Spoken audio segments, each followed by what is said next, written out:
Gastric একটি অস্বস্তিকর সমস্যা, চাপ বা অনিয়মিত জীবনযাপনের কারণ। ভুল খাওয়া দাওয়া, চাপ বা অনিয়মিত জীবনযাপনই এর মূল কারণ। আজকের ভিডিওতে জানাবো 7টি ঘরোয়া টিপস যা অনুসরণ করলে গ্যাস্ট্রিক থেকে স্বাভাবিকভাবে মুক্তি পাওয়া সম্ভব।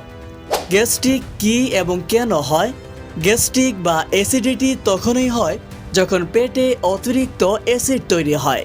এর কারণ হতে পারে বেশি ঝাল বা তেলে ভাজা খাবার, অনিয়মিত খাবার খাওয়া, খালি পেটে থাকা, মানসিক চাপ, ধূমপান বা মদ্যপান।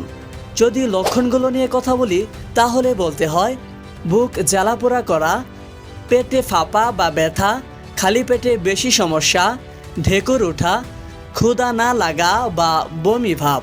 প্রিয় দর্শক, আসুন এবার জেনে নেই গ্যাস্ট্রিক থেকে মুক্তির 7টি ঘরোয়া উপায়। নাম্বার 1-এ রয়েছে আদা ও মধু। 1 চা চামচ আদা রসের সঙ্গে 1 চা চামচ মধু মিশিয়ে দিনে 2 বার খেলে গ্যাস্ট্রিক কমে। নাম্বার 2-এ রয়েছে ঠান্ডা দুধ। ঠান্ডা দুধ পেট ঠান্ডা করে, অতিরিক্ত অ্যাসিড নিরসন করে, চিনি ছাড়া পান করুন। নাম্বার 3-এ রয়েছে ভেজানো তেঁতুল। তেঁতুল পানিতে ভিজিয়ে রেখে সেই পানি পান করলে অম্বল ও বুকে জ্বালা কমে। নাম্বার 4-এ রয়েছে মৌরি ও জিরা ভেজানো পানি। মৌরি ও জিরা গ্যাস কমাতে খুবই কার্যকর। রাতে ভিজিয়ে রেখে সকালে সেই পানি খেতে পারেন। নাম্বার 5-এ রয়েছে এলাচ ও দারুচিনির চা। এটি পেটের গ্যাস কমিয়ে হজম ভালো করে, প্রতিদিন 1 কাপ পান করলে উপকার পাবেন। নাম্বার 6-এ রয়েছে কলা বা পাকা পেঁপে। এই ফলগুলো পেট ঠান্ডা রাখে এবং হজমে সহায়তা করে, গ্যাস্ট্রিক কমায়।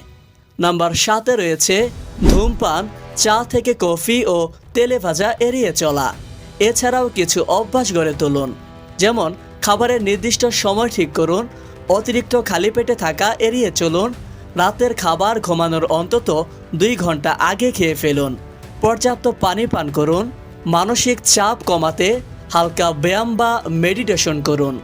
গ্যাস্ট্রিক থেকে মুক্তি পেতে ওষুধ ছাড়াও ঘরোয়া উপায়গুলো খুবই কার্যকর। নিয়মিত অভ্যাসে পরিবর্তন আনলে দীর্ঘমেয়াদে উপকার পাওয়া যায়। ভিডিও ভালো লাগলে লাইক দিন, শেয়ার করুন এবং চ্যানেলটি সাবস্ক্রাইব করতে ভুলবেন না। কমেন্টে লিখে জানান আপনার কোন উপায় সবচেয়ে ভালো কাজ করেছে।